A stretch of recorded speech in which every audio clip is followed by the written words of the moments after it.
मैं गुजरात के पाटन में स्थित रानी की बाह बोल रहा हूं। मैं वही हूं जिसे आप 100 रुपए के नोट पर अपनी जेब में लेकर घूम रहे हो।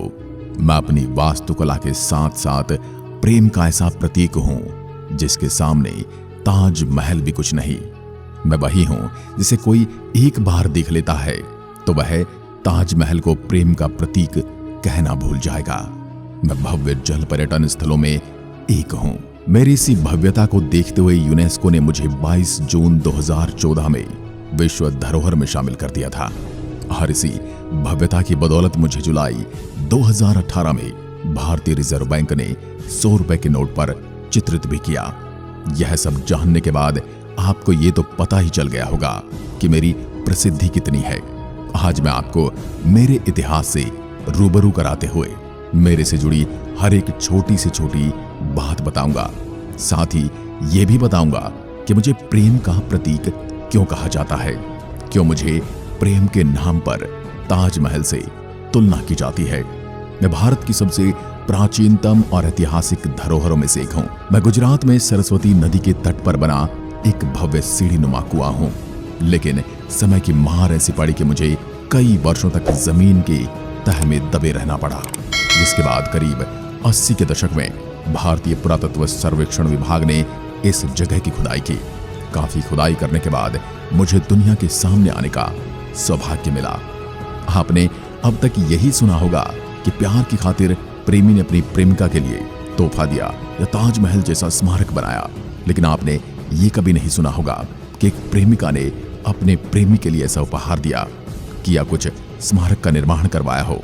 मेरा निर्माण 1022 से 1063 ईस्वी की अवधि में हुआ।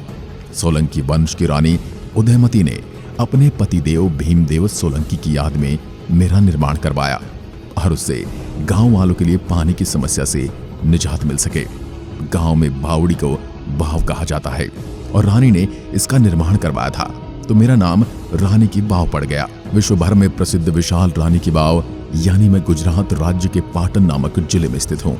सोलंकी राजवंश के राजा भीमदेव ने वडनगर गुजरात पर 1021 से लेकर 1030 ईस्वी तक वडनगर पर शासन किया।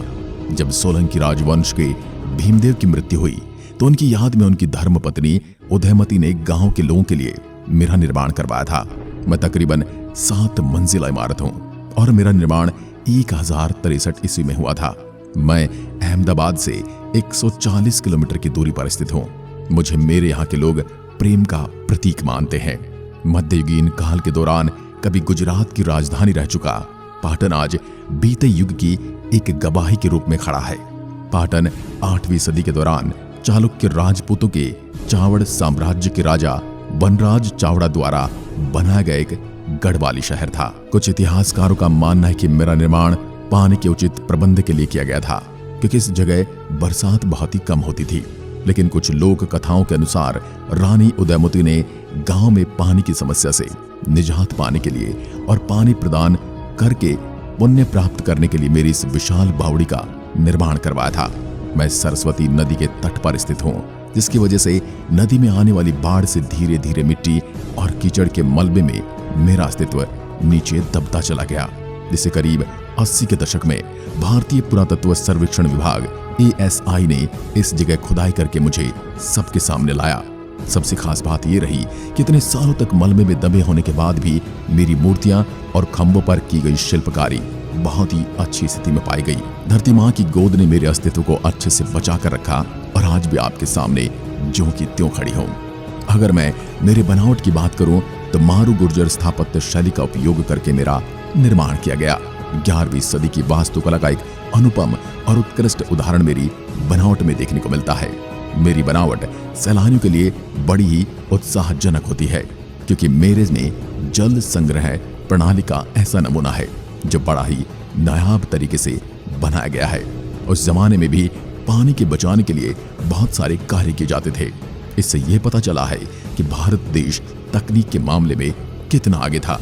सीढ़ियों वाली मेरी इस भव्य बावड़ी की पूरी संरचना जमीन स्तर से भी नीचे बसी हुई है, जिसे इंग्लिश में स्टेप वेल कहा जाता है।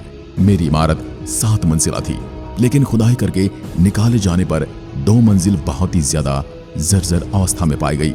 मेरी लंबाई करीब 64 मीटर, चौड़ाई करीब 20 मीटर और गहराई करीब 27 मीटर है। मैं अपने समय की सबसे प्राचीनतम और अद्भुत स्मारकों में से एक हूँ। मेरी दीवारों पर सुंदर मूर्तियां और कलाकृतियों की अनूठी नक्काशी की गई है।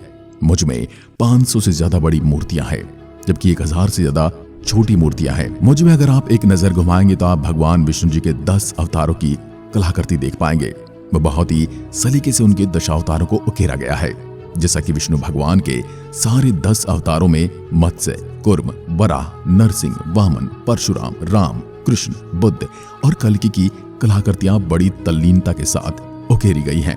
इसके अलावा मेरी इस विशाल बावड़ी में माता लक्ष्मी, पार्वती, भगवान गणेश, ब्रह्मा, कुबेर, भैरव और सूर्य समेत तमाम देवी देवताओं की कलाकृतियां भी देखने को मिलती हैं।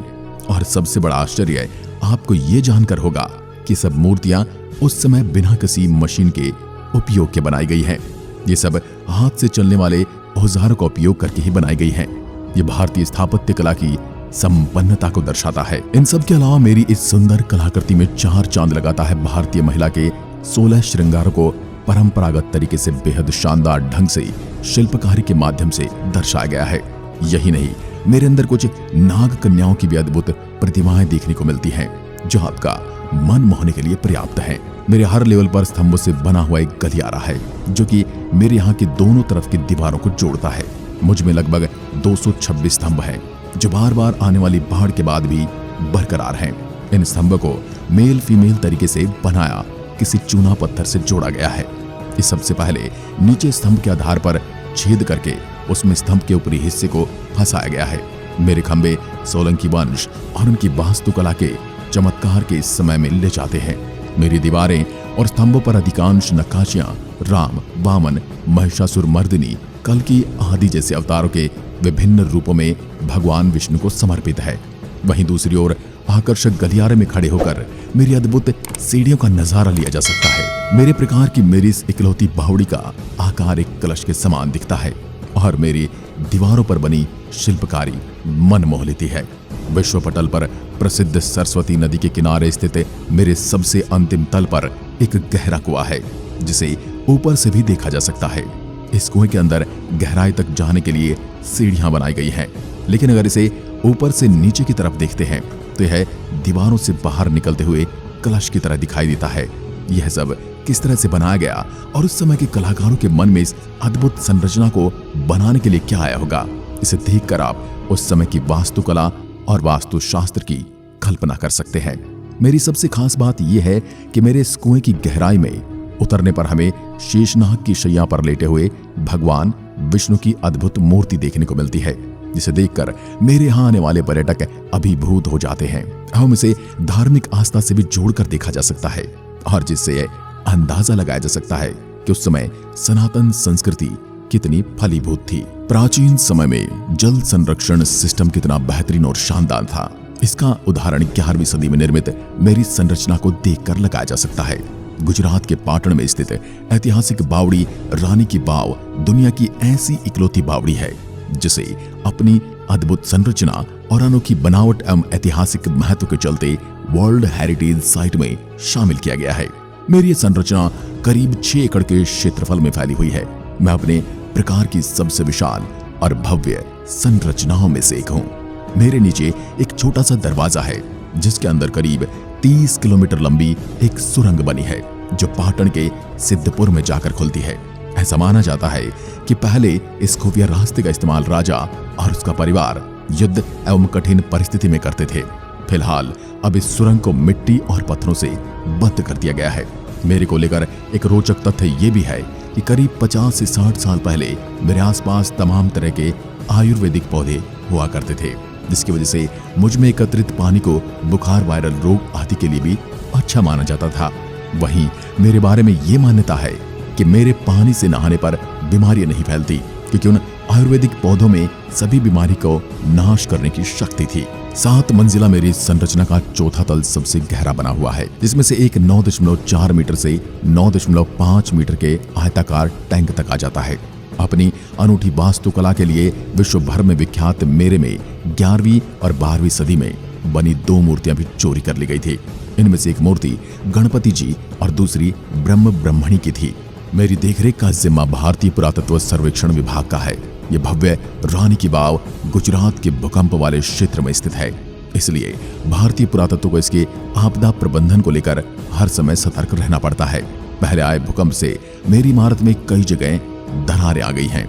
अपनी कलाकृति के लिए मशहूर मेरी इस विशाल ऐतिहासिक संरचना को साल 2016 में दिल्ली में हुई इंडियन सैनिटेशन कॉन्फ्रेंस में क्लीनेस्ट आइकॉनिक प्लेस पुरस्कार से नवाजा गया, जो मेरे लिए एक गर्व की बात है। साथ ही साल 2016 में भारतीय स्वच्छता सम्मेलन में मुझे भारत का सबसे स्वच्छ एवं प्रतिष्ठित स्थान का दर्जा मिला था। लेकिन सबसे अच्छी बात यह है कि कई सालों तक मलबे में दबे रहने के बाद भी मेरी इस बावड़ी की मूर्तियां, शिल्पकारी काफी अच्छी स्थिति में पाए गए। भूगर्भीय बदलावों के कारण, आने वाली बाढ़ और लुप्त हुई सरस्वती नदी के कारण यह बहुमूल्य धरोहर करीब 700 सालों तक मलबे में दबी रही। अगर आप मुझे घूमने का प्लान बना रहे हैं तो मुझे घूमने के लिए साल में आप किसी भी समय आ जा सकते हैं, लेकिन मौसम के लिहाज से आने का सबसे अच्छा समय अक्टूबर और मार्च के बीच का माना जाता है। मैं दार्शनिकों के लिए सुबह 8:30 से शाम 7 बजे तक खुला रहता हूँ। मैं आपको एक अच्छी खबर दे दूं कि मेरे दार्शनिकों के लिए मेरे प्रवेश बिल्कुल निःशुल्क है। मेरे यहाँ आने वाले दार्शनिकों को किसी भी प्रकार का कोई शुल्क नहीं देना पड़ता। मेरे अलावा मेरे आसपास के प्रमुख पर्यटन और आकर्षण स्थल भी आप देख सकते हैं, जिनमें प्रमुख है सहस्त्रलिंग तालाब पाटन, पाटन के प्रसिद्ध मंदिर, पटोला साड़ी गुजरात, पाटन का शॉपिंग मार्केट। मेरे साथ आप इनका भी लुत्फ उठा सकते हैं। मेरी यात्रा के दौरान आप थेपला, ढोकला, भाजिया, खांडवी, पानी पूरी जैसी गुजराती स्नैक्स के अलावा कई स्वादिष्ट व्यंजन चख सकते हैं। गुजराती मेनू में भोजन की अत्यधिक विविधता वाले विकल्पों की सूची आपको मिल जाएगी। मुझे और यहाँ प्रमुख पर्यटन स्थल घूमने के बाद आप यहाँ रुकना चाहते हैं तो मैं आपको बता दूं कि मेरे नजदीक ही लो बजट से लेकर हाई बजट तक के होटल आपको मिल जाएंगे, जिसका चुनाव आप अपनी जरूरत के हिसाब से कर सकते हैं। अब बता देता हूं कि आप मुझ तक कैसे पहुंच सकते हैं। आप मेरी यात्रा के लिए पर्यटक फ्लाइट, ट्रेन और बस में से किसी का भी चुनाव कर सकते हैं। मेरी यात्रा के लिए यदि आपने हवाई मार्ग का चुनाव किया है तो मैं आपको बता दूं कि रानी की वाव का सबसे निकटतम हवाई अड्डा अहमदाबाद का सरदार वल्लभ भाई पटेल हवाई अड्डा है, जो कि लगभग 123 किलोमीटर की दूरी पर है। रानी की वाव तक पहुंचने के लिए आप हवाई अड्डे से बस या कैब की मदद से आसानी से पहुंचेंगे। अगर आप ट्रेन से आना चाहते हैं तो रानी की वाव का सबसे निकटतम रेलवे स्टेशन महसाणा है, जो कि रानी की वाव से लगभग 55 किलोमीटर की दूरी पर है। पाटन पहुंचने के लिए आप महसाणा से बस या कैब ले सकते हैं, और यदि आप बस द्वारा यात्रा करना चाहते हैं तो रानी की वाव गुजरात के पाटन क्षेत्र में स्थित है। यदि आपने सड़क मार्ग से रानी की वाव जाने की योजना बनाई है तो हम आपको बता दें कि अहमदाबाद शहर यहाँ से 127 किलोमीटर की दूरी पर है और अहमदाबाद से पाटन के लिए बसें चलती हैं, जो आपको सुविधाजनक ढंग से रानी की वाव पहुंचा देंगे। ये थी रानी की वाव और उसके इतिहास के बारे में संपूर्ण जानकारी। आपको वीडियो कैसा लगा हमें कमेंट करके जरूर बताएं, और आप अपने स्वविवेक और इसकी वास्तुकला को देखकर बताएं कि प्रेम का यह प्रतीक आपको कैसा लगा, और आप इसको ताजमहल के मुकाबले किस स्थान पर रखना चाहेंगे ये भी जरूर बताएं। और वीडियो पसंद आया है तो इसको अधिक से अधिक शेयर करें, और साथ ही चैनल को सब्सक्राइब करके बेल आइकन को जरूर दबाएं, जिससे आने वाली वीडियो के नोटिफिकेशन आप तक सबसे पहले पहुंचे। इसी के साथ आज्ञा लेते हैं। धन्यवाद। जय हिंद, जय भारत।